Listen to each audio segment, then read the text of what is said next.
discussed about the structure of the eye. First we discussed about the external structure, and then later on we discussed about the internal structure. And you have understood, I hope so, all the three layers of the eye and their functioning also. So today we are going to discuss that how the eye is working, or we can say the functioning of the eye. The most importantly, there are few things that we have to discuss in detail. First of all, that we will be discussing in the first part that how the image is formed on the retina, and then later on we will be discussing that how the amount of light is controlled with the help of eye, with the help of you can say the iris, how that one is controlling the light, and then we will also be discussing that how the lens changing its shape. There are so many questions on these two topics. A lot of questions are given, are coming in the O-level exams, that a person is, for example, a person is in the dark room, or suddenly the person goes out, or if sometime the lights, if for example right now we are in a bright light and suddenly the light, we turn off all the lights, so we will not be able to see anything. But after some time we will be able to identify, although the light is same, but when we are in bright light, the pupil is very large, pupil is very small. But when we are in the dim light, the pupil enlarges. So how the pupil is enlarged and how the pupil becomes smaller. And if we are, like for example in the class we are used to say, okay, we are writing something in our copies, and after some time the teacher is saying, okay, look at the board. So when you look at the board, there is a change in your, in the shape of your lens. So that change in the shape of your lens is brought about with the help of two types of muscles are involved in this one. So we will be talking about that also. And similarly, we will also be learning that sometime there are some changes in the iris and changes in the structure of the lens. So that we will be. So today we have to discuss the lesson in three different parts.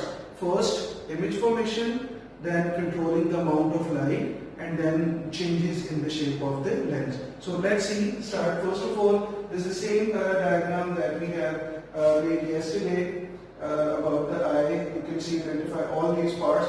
So for example, if there is an object over here, this is an object that is in front of eye, and the rays of light are coming from this one.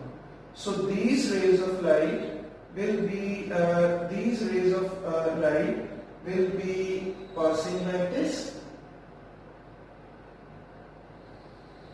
These are the rays of light. So they are passing through, first of all, through the cornea. You know, this is called cornea. They pass through the cornea, then this is called aqueous humor, and then they are entering the pupil and then strike at the lens. This is a double convex lens, and this lens is a converging lens. Then the rays of light will be converged and they will be focusing at this point. So that point on which the rays of light are focused, that particular point is known as, yesterday we identified this point very clearly. This point is known as yellow. It's called yellow spot. This is known as yellow spot. So an inverted image will be formed on this one. This is the object. This is the object, and this one which will be formed on this. I can make with the help of this blue marker. You can see. So this is the image.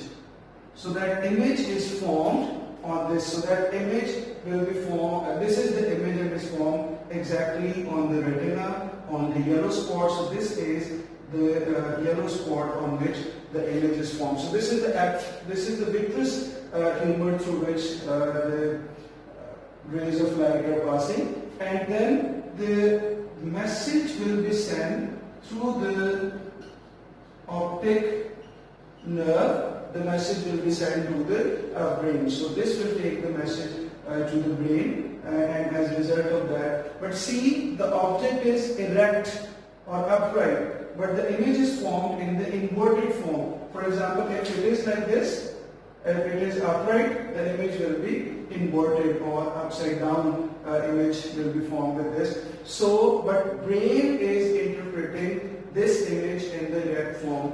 In the beginning, whenever the image is formed, so all the images are in the in the inverted form, and brain is not trained for that.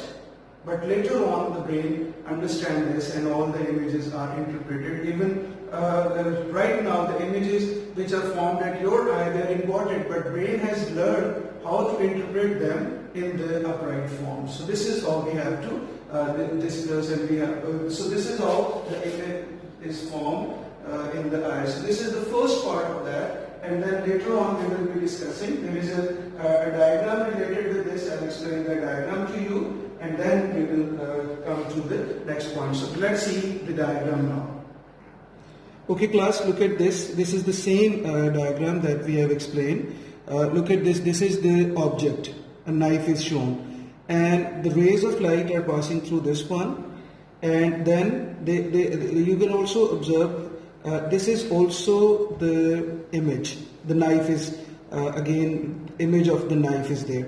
So it is the rays of light are passing through cornea, aqueous humor, lens, that is the convex lens, vitreous humor, and then they are focused on the retina. You can observe, so exactly on the retina, and then the image or message is sent through this optic nerve to the brain. Again, the concept is same, that the inverted image, but brain will interpret that image in the upright form.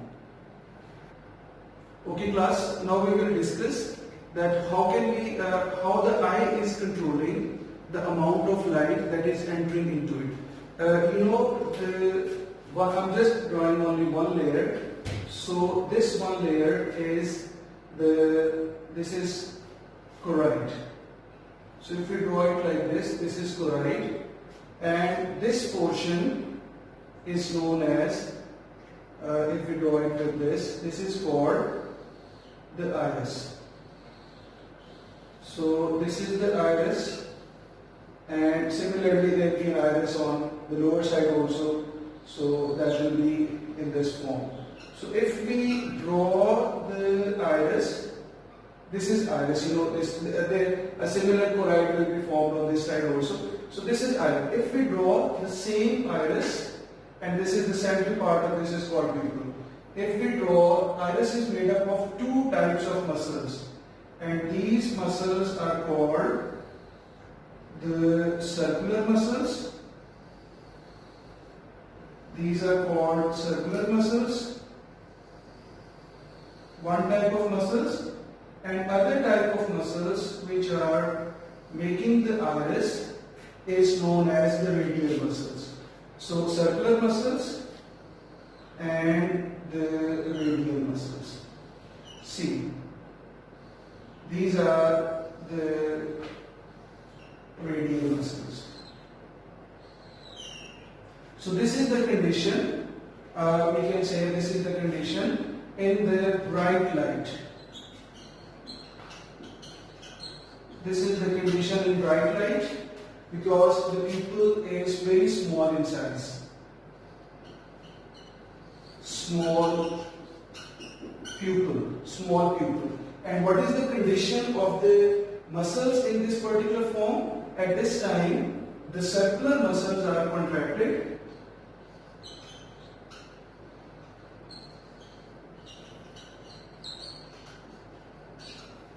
Circular muscles are contracted and the radial muscles are relaxed. Radial muscles are relaxed. I can label these muscles here also for you. So these are the circular muscles and these are the radial muscles. So this is the condition of, remember this is the condition in bright light condition. And in case of when there is a dim light, the muscles will be changing their shape.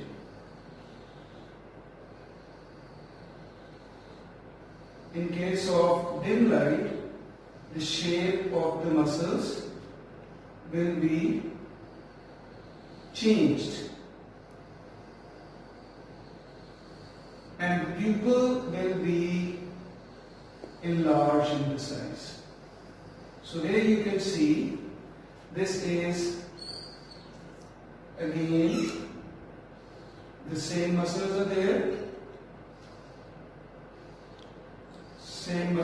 there, but now this I will be writing now. This is the condition in dim light, enlarged pupil,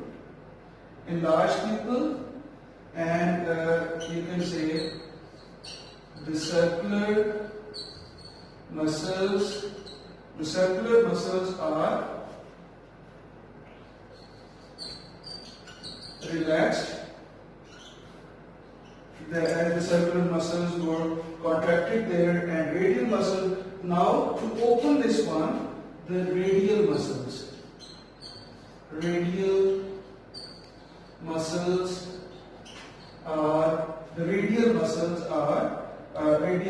are contracted.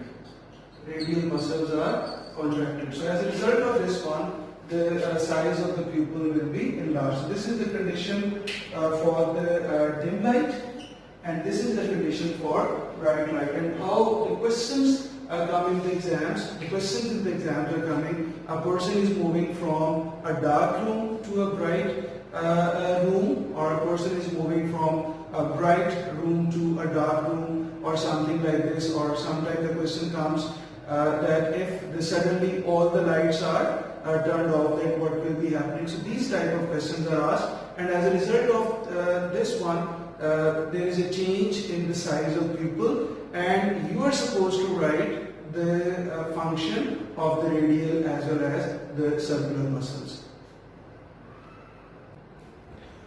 Okay class, 2 or 3 days back we have studied about the reflex section, and you remember that reflex section is of two different types, that is spinal reflexes and cranial reflexes.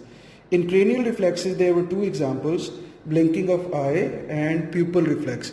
So today we have studied about the pupil. So it's very good that we should understand that what is meant by the pupil reflex. So this diagram clearly explains that what happens in the pupil reflex. See, there is a strong ray of light entering the eye. It may be a camera flashlight.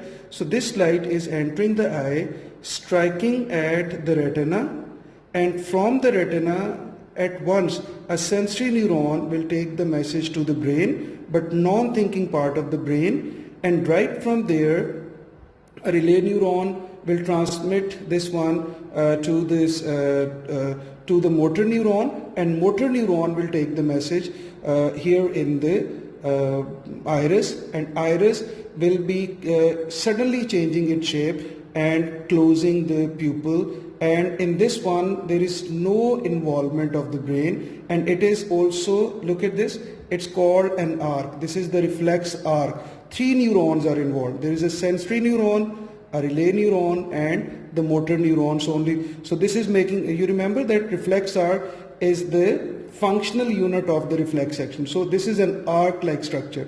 So this is a sensory neuron, strong light is a stimulus. This is the sensory neuron, a relay neuron, a motor neuron, and the response in this one will be the closing of the pupil. So, and so many times whenever we look it into the like camera, so they whenever the flash is blinking, mostly people, they have blinked their eyes, so and sometimes their eyes are closed. So this is known as the blinking.